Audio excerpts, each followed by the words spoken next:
Presentation on the introduction to statistical data. Here's a little bit of a slide about what statistics is. Please pause the video now and just read this for yourself.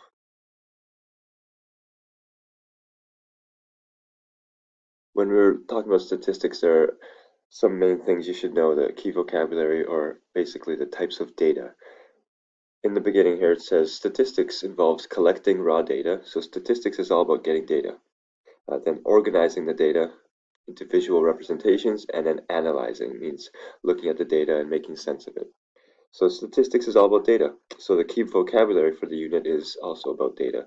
Here we have qualitative data. It describes a certain characteristic. For example, color or type. So if you said, here's a bunch of houses, what color are they?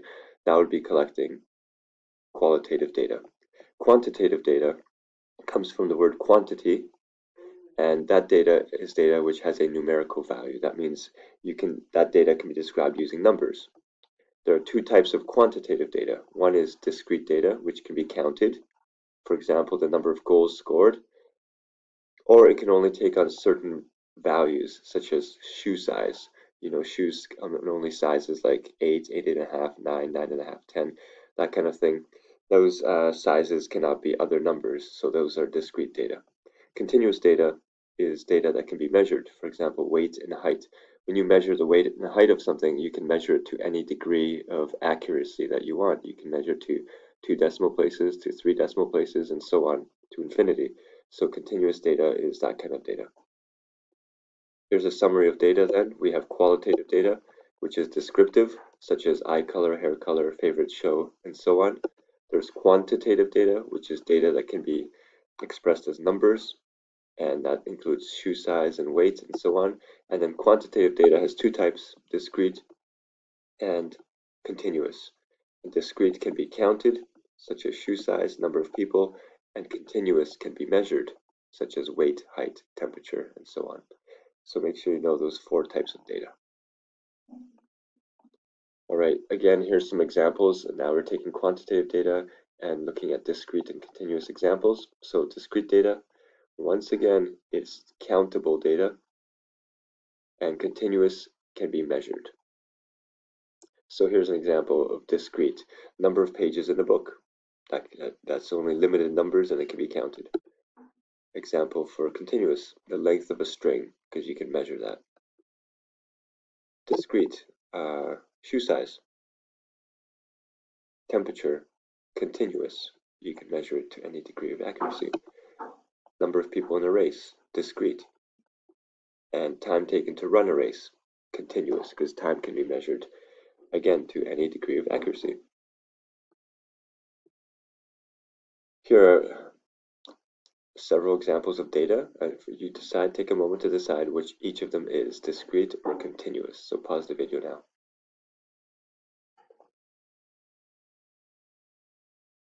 Let's see if you sorted them correctly. From those examples, population of a town is discrete. Volume of a cereal box is continuous. Number of matches in a box, discrete. Top speed of a car, continuous. Shirt collar size, discrete. Length of a crocodile, continuous. Number of goals in a season, discrete. And temperature of an oven, continuous.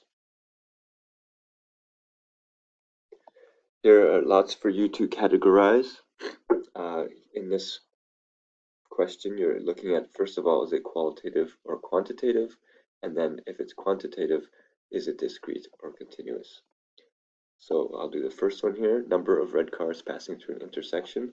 Well, that's measured as a number, so it's quantitative, and cars can be counted.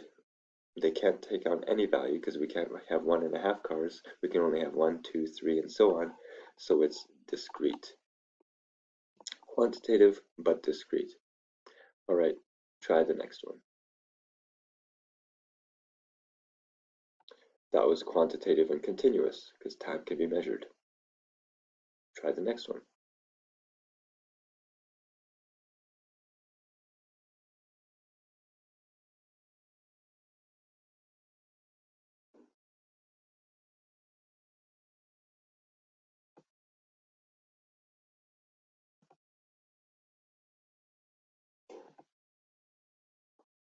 Right now that you're getting the hang of it, let's look at number 8, daily intake of protein.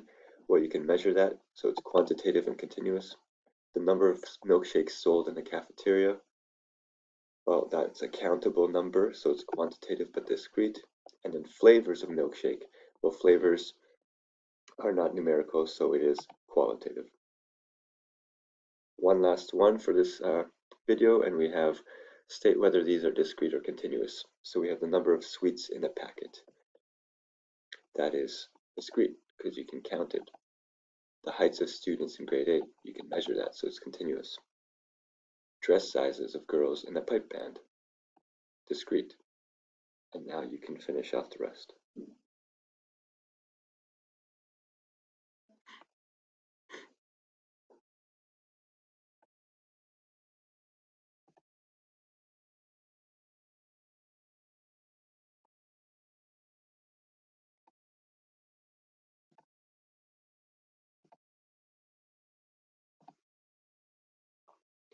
All right, good job. Make sure you understand the 4 keywords for today. Qualitative data, quantitative data, discrete, and continuous data.